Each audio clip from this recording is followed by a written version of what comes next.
What's up, Renegades? My name's Anais, and I am joined here today by Matt Hyra, who is the lead game designer on Battle for the Deep, powered by Axis and Allies. This is a really exciting new addition to the Axis and Allies line, and I'm really excited to dive deep into these questions Ooh, with I you. see what you did there. So yeah, I'd love to jump in and get started because we were talking off air, off camera, about Mhm. some of the inspiration behind Battle for the Deep. So I'll ask you, so what was the inspiration? Because this is a wildly different concept than anything else we've ever seen in Axis and Allies before. So I'd love for you to speak on that. That is exactly the inspiration. We wanted to mix things up. Axis and Allies players are used to playing in land, sea, and air, and we wanted to give them a new setting and something that is familiar, but also kind of unfamiliar Yeah, because the deep, right? There's mysteries in the ocean that man does not know of, and we wanted to bring a little bit of that into an Axis and Allies type of setting. And with different factions all doing different things, we thought, hey, also a chance for new miniatures, right? It's not yeah, um there's not like the standard infantry and tanks that you're used to. It's aquatic creatures, some intelligent, some not so intelligent. Some are just creatures, beasts of the sea. Um, but the other thing about it is some people might be interested in Axis and Allies, but aren't really interested in recreating human war. hmm, And so we thought, well, let's give people an option so they don't have to do historical wargaming. Because if you invite someone to play Axis and Allies, they might not be comfortable with that because they don't know anything about history. They figure yeah. that that they are behind on the learning curve already. Here, it's an even playing field, and you don't have to think about, that people die in war kind of thing. You can leave that behind. Yeah, I mean, this game seems like it's going to be a great option for the non-history buffs, because obviously the system is incredible. So it's good that non-history buffs can still like enjoy stuff like that. Absolutely. Yeah, you mentioned factions. I would love if you could give us an overview of some of the factions that are going to be in this game. Sure. There are four different factions in the game, and they are the Undersea Kingdom, which is kind of an Atlantean Mhm. group of sea dwellers who often ride steeds like seahorse knights. There's the mermaids are kind of the infantry. Then we have the dolphin riders, and finally flying fish. So this team is all about speed. They have by far the highest movement of any of the factions, which can get them around the board very quickly. They can, if you're not careful, they can be at the door of your base in one move. So look out. Yeah, absolutely. I wouldn't want to mess with them. The next faction is kind of the sea creatures faction. It's the Leviathans, and those have their base unit is the Swarm. And you know how you see the school of fish, Yeah, and they all like the swim in the bait same ball? direction and then they Yeah, change direction yeah. altogether. Yeah. So the bait ball kind of idea. They like to yeah, and they have an almost piranha quality to them because they don't hit very often, but when they do, they get to attack Hmm. again. And that can sometimes lead to interesting results. So the second unit in the Leviathans is something familiar. The Shark. Everyone knows about that. Great attacker. Another unit is Whales. You can imagine that they have a pretty good defense because they're super big. and finally the giant jellyfish. You can Oh, imagine that all of those little tendrils in the sea might have some fun things they can do. yeah, that sounds super fun. The most defense, and so I'd say the Leviathans are like the most kind of attacky. They do the best on the attack. Sure. The best defenders are appropriately named the Protectors. These are kind of shelled creatures like crab soldiers, giant nautilus, giant lobster with their big claws. They can reach out and Yeah. target opponents. And the most defensive unit in the game, the war turtle. Oh my gosh. Yeah. So, and finally, the every deep sea game has got to have a Cthulhu faction, right? Oh, of course. So we have the denizens of the deep. Starting out, their infantry is the deep ones, followed by Shoggoths, uh, tentacles, which actually, if you Yeah, show notice, show I'm off your wearing a shirt. tentacle shirt, right? Oh. Oh, what happened? Okay. Well, you know what's funny? The tentacles have an ability called grab. So apparently I was just grabbed by a tentacle. Anyway, and then finally the necromancer. And the denizens of the deep, which in a very Cthulhuid way, are all about death. So the more casualties you take, the stronger they become, let's just say. Yeah. I mean, that's rad. I love all of these different options that people have. Whether you like little creatures or scary Cthulhu-y monsters. I think there's something for everybody. So this game board seems really unique for Axis and Allies. What can you tell us about it? Yeah, the game board is separated into different zones, and some of those zones have uh, undersea mountains, poisonous coral reefs, volcanic vents, things like that, which create barriers in between some of the zones. So it's not a completely open board. It is fairly open because this is the giant ocean that we're talking Right. about here. Yeah. Um, but the other thing is we also simulate a North Pole and a South Pole with very long strips at the top and bottom to simulate the curvature of the globe, where it takes less time to get across from north Yeah. to or from east to west, and we're west to east by the closer you are to the poles. So that's a interesting thing. And then also the map wraps around. So if you move off the right side, you appear on the left side Oh, and vice neat. versa. And there are little arrows on all of the sides to remind you of that. So really, no position is completely safe. You can't hole up in the corner and be completely safe from your enemies. Yeah, absolutely. I mean, that Mhm. sounds awesome. I love that kind of variation.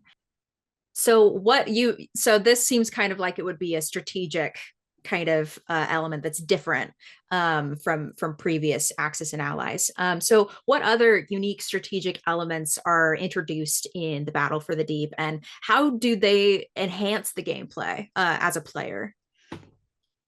Yeah, the biggest change, and this is something that we really wanted to explore. The biggest difference between this and classic Axis and Allies is that, well, we're underwater and nobody has a home country underwater, right? So Yeah. Axis and Allies always has a historical setup where the Germans start out in Germany and parts of Europe, and Russia's where it's at, and the UK is alone, and Japan's over in the east, things like that. But in Battle for the Deep, there are no preset starting zones.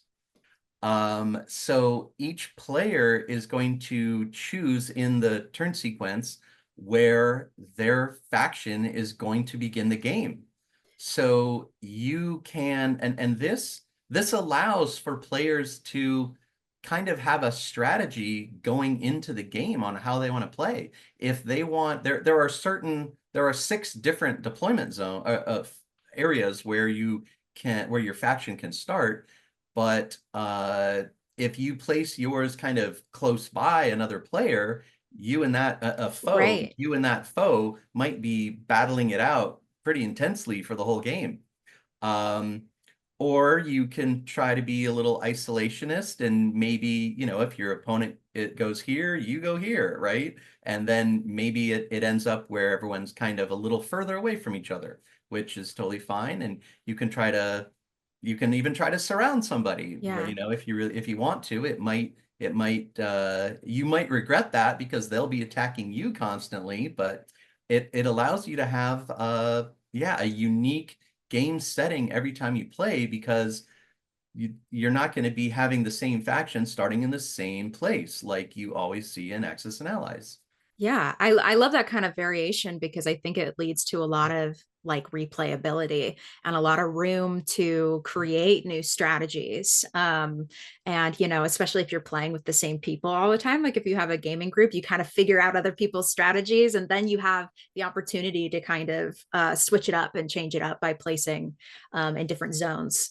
Mhm. So I mean, that sounds really neat. Are there any major additions or changes to classic Axis and Allies rules that longtime fans should be aware of going into this game? Um, as for rules, I'm not thinking of any at the moment. Game uses 6-sided dice, which is familiar to Axis and Allies players. Yeah. There is one thing, whether it's a rule or just a theme, along with there's no set starting place for a faction. There's also no set uh, alliances between the Mm. factions.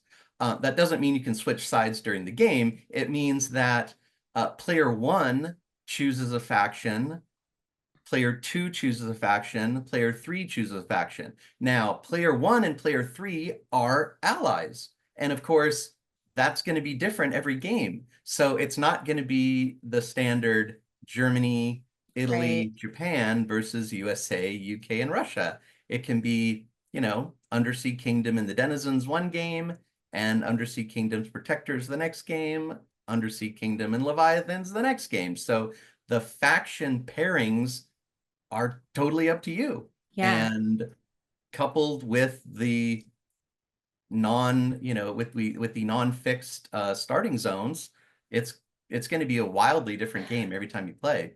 As for rules, not really. If you're this is actually the easiest Axis and Allies game that has ever been made.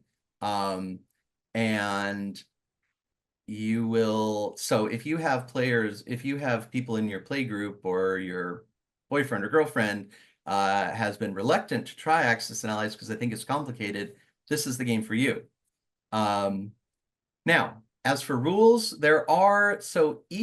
almost every unit does have a special ability, but they're easy things that, they're not they're very easy things that are going to become second nature very quickly. Like I mentioned with the swarm, getting the extra attack, right? Things like that. The shark being territorial, that's actually a negative thing, but that's because he has such a very high attack value.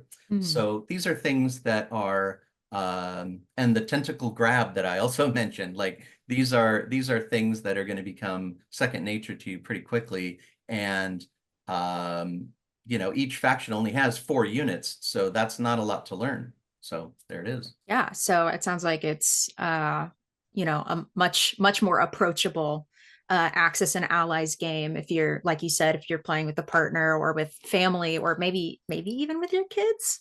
Do you think do you, I think so. Yeah, I this is yeah. actually, yeah, this is probably an easier way to get your kids into wargaming, because you don't have to teach them, they don't Give have them a to history learn the lesson or history. anything. Yeah, they don't have Yeah. to think of it as our history lesson and like, I don't want to play Russia, that kind of thing. So, Yeah, that's true. right. Yeah, you don't need to fight as much Mhm.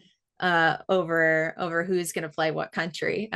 So yeah, I mean, it sounds like it's a super approachable, like fun new twist on very classic Axis and Allies gameplay. That'll be, you know, good for anybody, whether you've played Axis and Allies a lot and you're a longtime fan, or you're maybe brand new to the Right. system. I think this would be an awesome option. I'm definitely going to play it, and I'm definitely going to like make my mom play it with me. So Nice. since probably would be more up her alley than a traditional Axis and Allies game. So yeah, I think so. it sounds like it's going to be awesome. Is there anything else that you wanted to add before we say goodbye? Well, I think the last thing to say is just a little bit about the game itself. It's 2 to 4 players. It's only 7 rounds of play.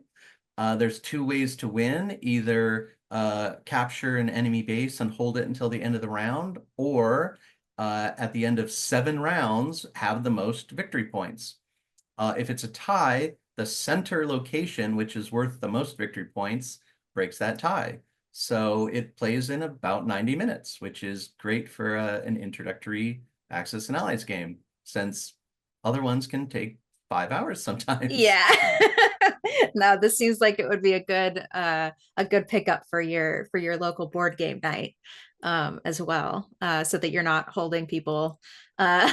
And for your five local board game hours. night is definitely everyone's gonna come over to the table to look at the figures, because you've never seen figures like these in a war game before. Yeah, So truly gorgeous components, the figures, the map, the I mean, I saw the box art today for the first time. I hadn't seen it yet, and it's just like gorgeous. So I'm mhm. excited just to like have it on my shelf, even because it's just so unique and so different from any other war game. So yeah, very Yep. exciting. Well, Great. thank you so much for joining me, Matt, and answering all of these Thank questions. you. Happy to. You got me pumped up for this game, so I'm really excited. So make sure if you're watching at home, make sure to like and subscribe. Follow us on social media so you can keep up to date on our release schedules for everything. If you go to our web store, we have a US release date link that you can click so you can see everything with updated times. And make sure to pick up a copy of Battle for the Deep, powered by Axis and Allies. All right. Excellent. See you later, everybody.